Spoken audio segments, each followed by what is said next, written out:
So what can we talk about today? Um, Another video here, and I don't know what topic that I can discuss for the viewers out there. And today I just, um, relaxing and thinking of, you know, what's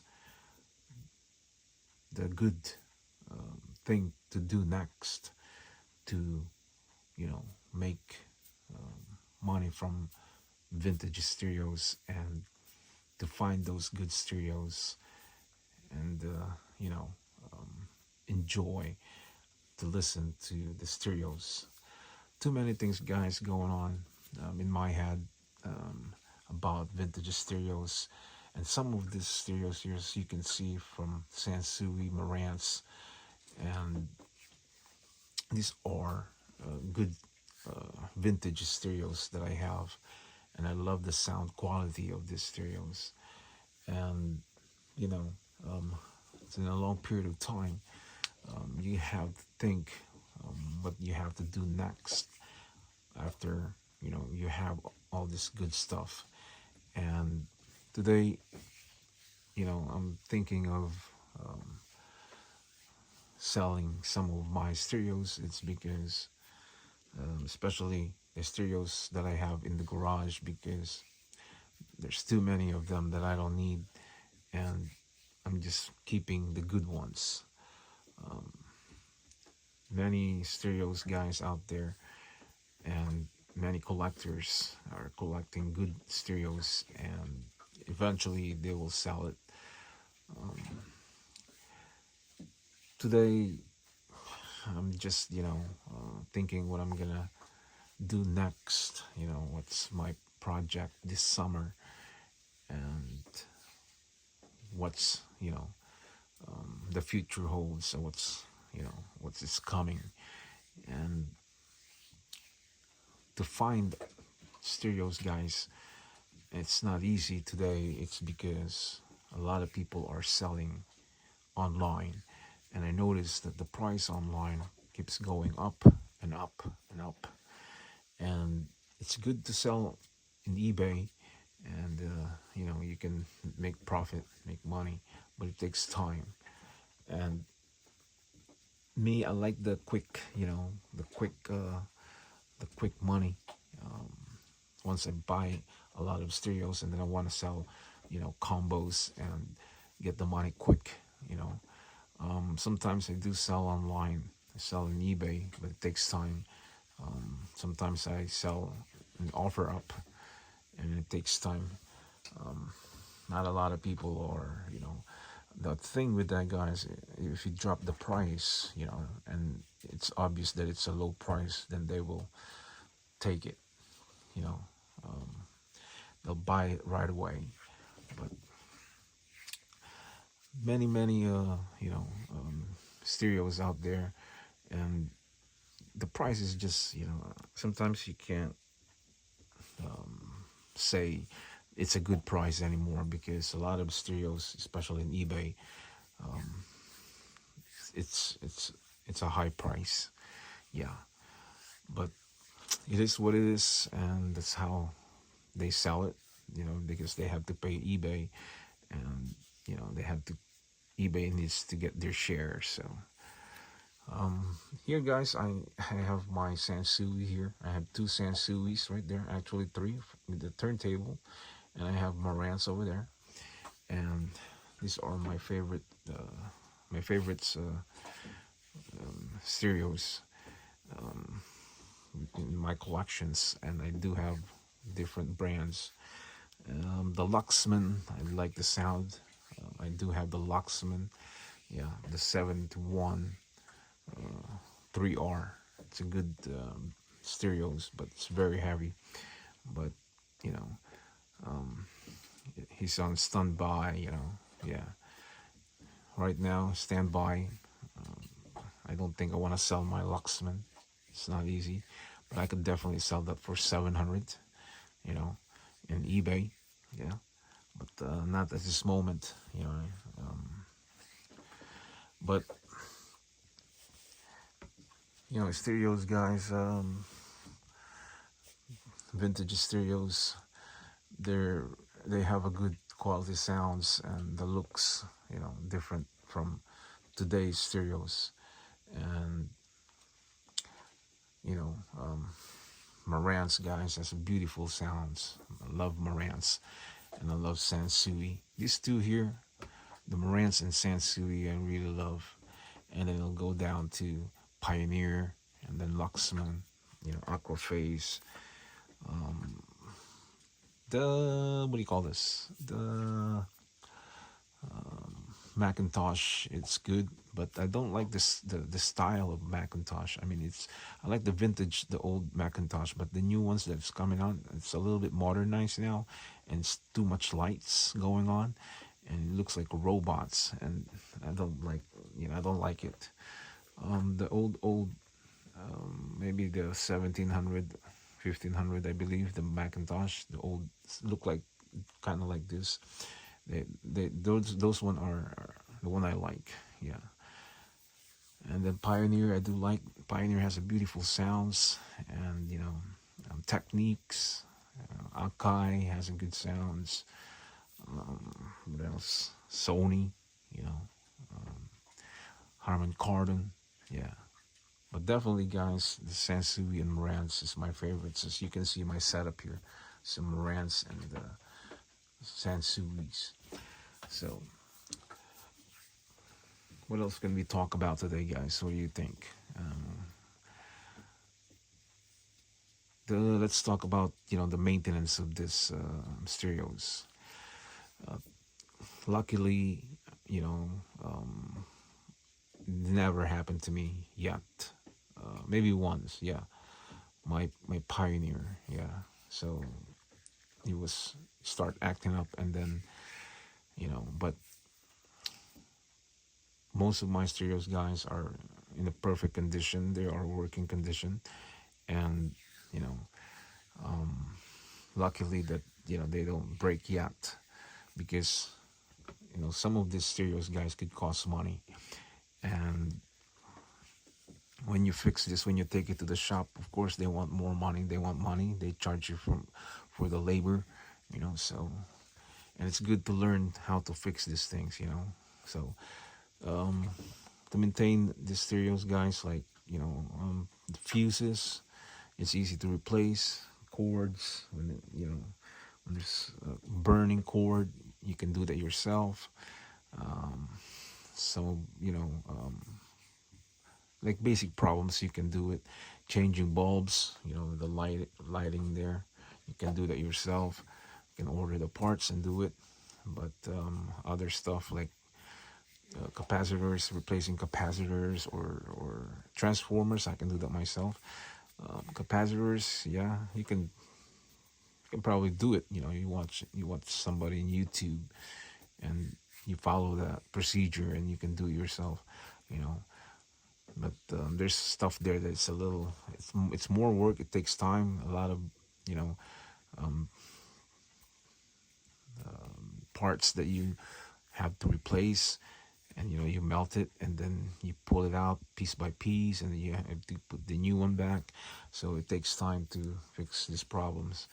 And those there's many things going on with the vintage stereos, guys, when it comes to problems.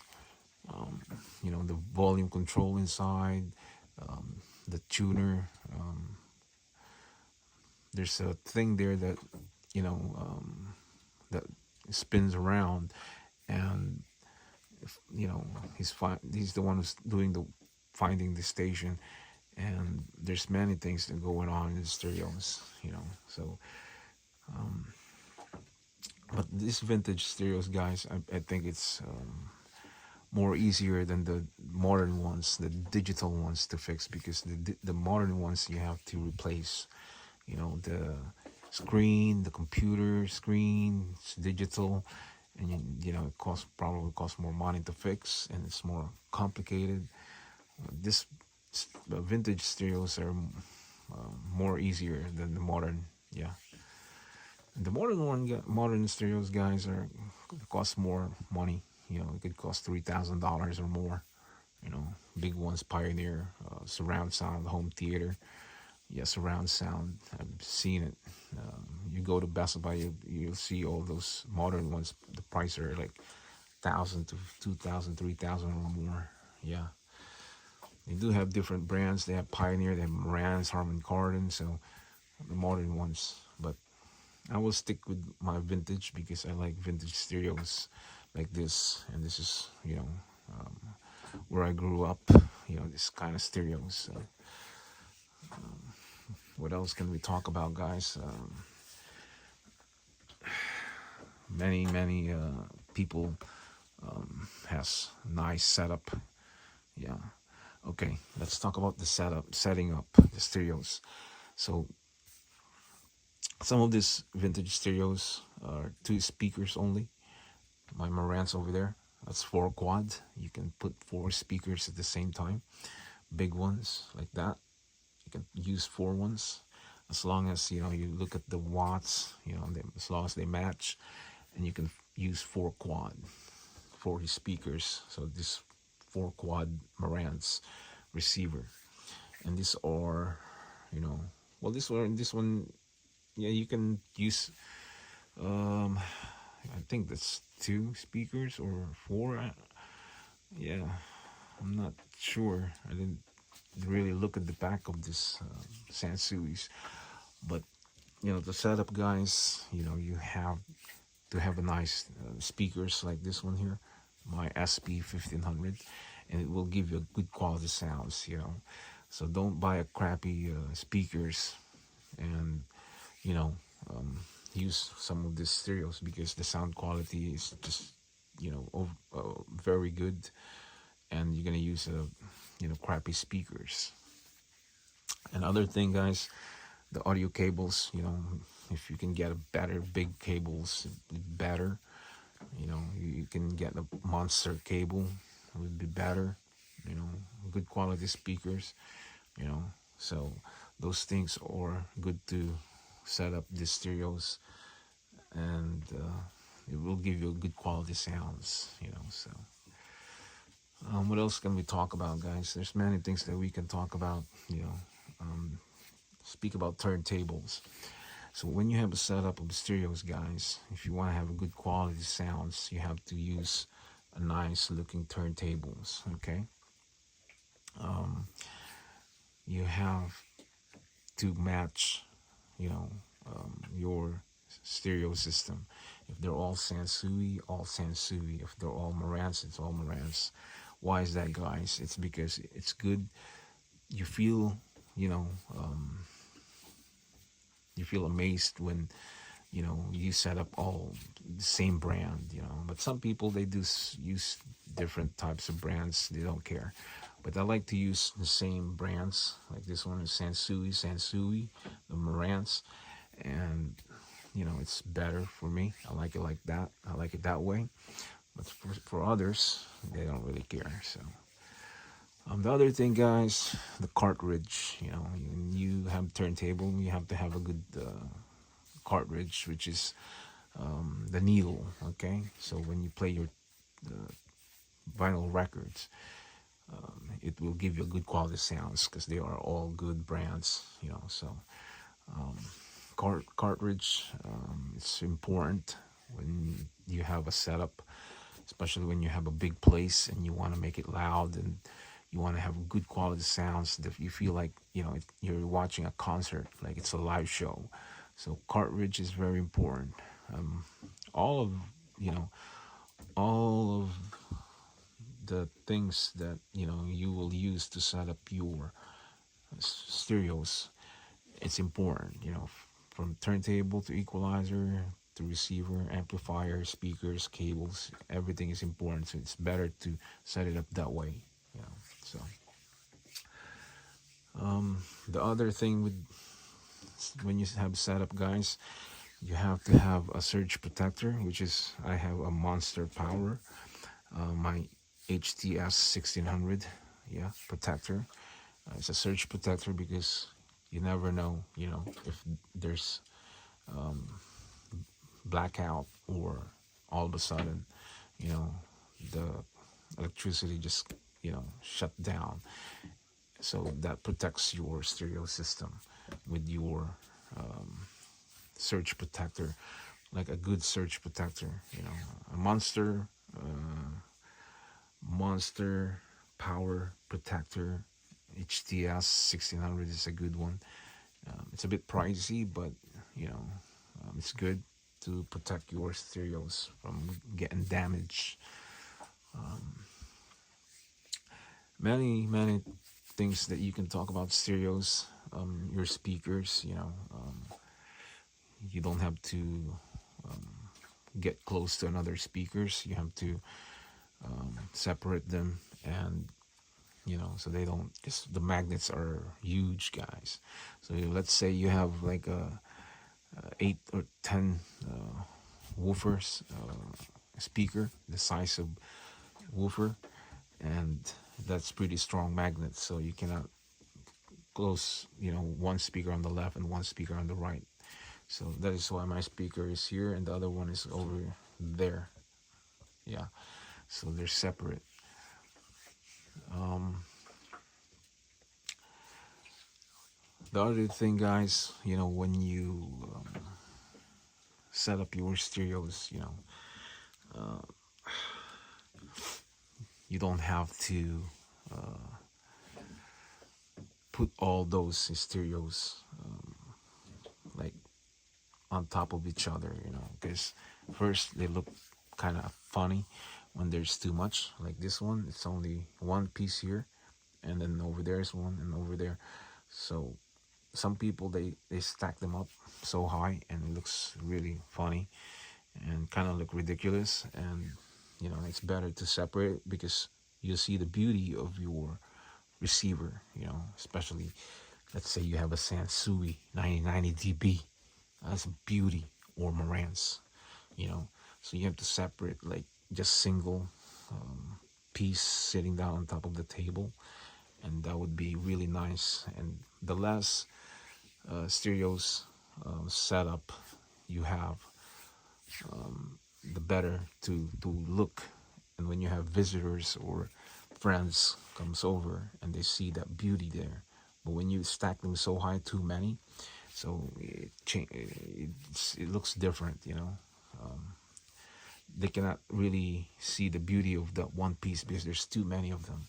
So you have to separate, or um, I used to do that, guys. I used to have a lot of receivers and even amps, but I have more receivers, and when you stack them all too high and too many, it's just kind of crazy. So I lessen all my setup here, and you know I put some of my stereos behind this setup here that I have under there, you know. So I hid them over there inside in the middle, um, back of this stereos, so you can't see it, and it's better that way. Yeah. Many things, guys. Many stereos out there, and still I'm not, completing my journey. My searching and chasing with vintage stereos. I still want the Aquaphase. The Aquaphase is a good stereos, but they are expensive. They're like more than $2,000. Macintosh, I want to have one. You know, what else? The Sansui DB 9090, I want to have that. So, but these are costing a lot of money, guys, and I don't think I want to spend that amount. If you have those three, you're already paying, let's say 2,000, 2,000, 2,000.